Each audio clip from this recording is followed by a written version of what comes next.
Click here if you are having trouble viewing these photos on a mobile device. Rohnert Park. It was an emotional evening for the fans who filled the Weil Hall here to capacity on Sunday, in November 11 to see Joan Baez in concert. You could hear it their voices as they sang along with the folk music hero. You could see it in their eyes, which lit up the moment the star took the stage and remained laser-focused on the singer throughout the evening.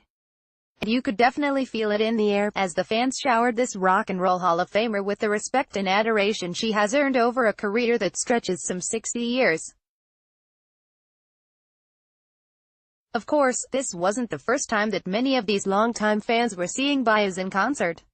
Oh, but it may well have been the last time.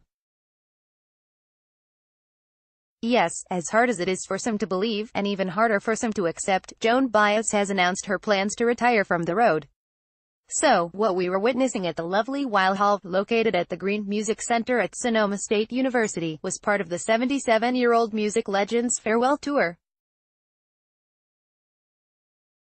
@Joan Baez covers it. Bob Dylan pic.twitter.com/LHFCCH5LPX. Jim Harrington, @Jim the Critic. In November 12, 2018 it was the first of 5 concerts the star is performing in the Bay Area. So, if you missed her in Rohnert Park on Sunday, you still have a chance to catch Baez on November 15 at the Masonic in San Francisco, 8 p.m., $59.50 to $89.50, www.livenation.com, and November 17 to 18 at the Fox Theater in Oakland, 8 p.m.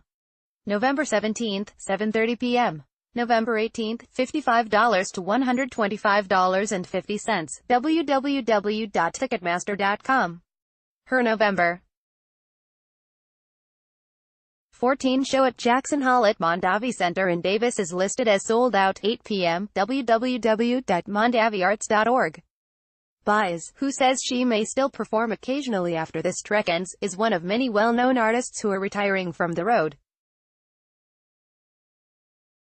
Other acts that have been on, or are about to embark on, the farewell circuit include Bob Seger, Paul Simon, Elton John, Lynyrd Skynyrd, Slayer, Ozzy Osbourne and Kiss.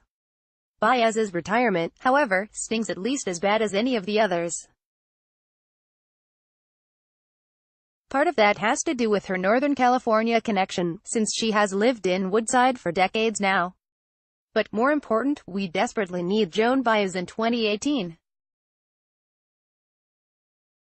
You listen to enough Maroon 5 and you start to forget that music can make a real difference, that it can stand for something, help bring change and be the soundtrack for a better tomorrow.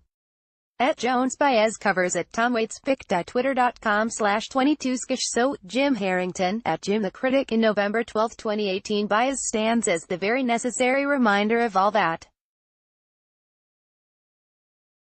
Following in the footsteps of Woody Guthrie and Pete Seeger, she is the rare artist who is known as much for her beliefs and activism as for her music. Sunday's concert served as a great summary of Joan Baez's amazing career. She took the stage alone and opened the concert with a cover of It's All Over Now, Baby Blue, by Bob Dylan, a songwriter that might well be selling shoes for a living today if Baez hadn't introduced his music to the masses in the early 60s. You'll hear a healthy dose of Bob Dylan tonight, because he wrote the best stuff we've got, Baez explained to the crowd. She'd soon follow with a sobering take on Dylan's It Ain't Me Babe, but she'd also showcase her nearly unparalleled skills as an interpreter of other songs by covering many other great writers. She'd deliver a couple of cool Tom Waits cuts, Last Leaf and Whistle Down the Wind, the latter being the title track to Baez's most recent album, which is her first studio offering in 10 years. She'd also do a Woody Guthrie number, dedicating a sympathetic rendition of the great songwriter's harsh critique on the treatment of migrant workers, deportee, plain record Los Gatos, to immigrants and refugees. Where's there's Guthrie, there's often Seeger.